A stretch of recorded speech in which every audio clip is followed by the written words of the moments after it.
বাজারে নিত্যপণ্যের দাম নিয়ে ক্রেতাদের হতাশা ক্রমেই বাড়ছে। ক্রেতাদের মাঝে দেখা গেছে বাজেট নিয়ে মিশ্র প্রতিক্রিয়া। বাজেটে অনেক নিত্যপণ্যের ওপর শুল্ক কমানো হলেও তেমন আশাবাদী নন ক্রেতারা। এছাড়া কোরবানি ঈদ উপলক্ষে ক্রেতাদের পকেট কাটার আয়োজন চলছে বিক্রেতাদের মধ্যে। বিস্তারিত ইমরান হাসানের রিপোর্টে।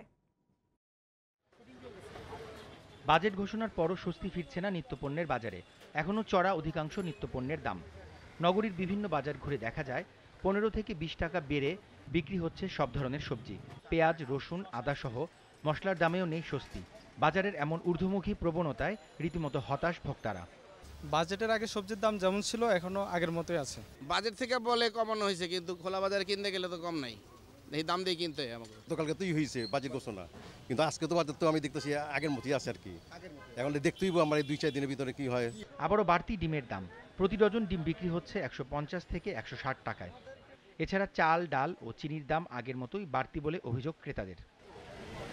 অন্যদিকে বিক্রেতারা বলছেন, আমদানি বাজারে সিন্ডিকেটের কারণে বেশিরভাগ পণ্যের দাম ঊর্ধ্বমুখী। আজকে বাজার কেমন বাড়ছে না কমছে, বাজার তো কালকে রাত্রে ঘোষণা, এখন তো এই বাজেটের দাম এখনো বলতে পারবো না।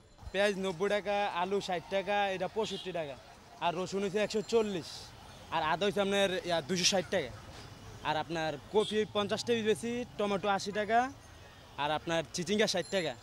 বাজেটের কারণে আপনার কাঁচামালের কোনো প্রভাব পড়ে না, কারণ কাঁচামালটা বেচতে না পারলে কালকে দেখা যায় নষ্ট হয়ে যাবে, ফালাই দিতে হইব। কাঁচামরিচের দাম এখন নাগালের বাইরে। প্রকারভেদে বিভিন্ন সবজির দাম বেড়েছে 30 থেকে 40 টাকা। ব্রয়লার মুরগি 180 টাকা দরে বিক্রি হলেও বাড়তি দামে বিক্রি করা হচ্ছে পাকিস্তানি কক মুরগি ও গরুর মাংস। কত কষ্ট করে নিয়ে খাচ্ছে, সবাই তো আর খাইতে পারছে না। এটা দেশি গরু তো, এটা ভারতের গরু তো না, দেশিগুলো আমাদের বাড়া কিনতে হয়। Imran Hasan, GTV news, Dhaka.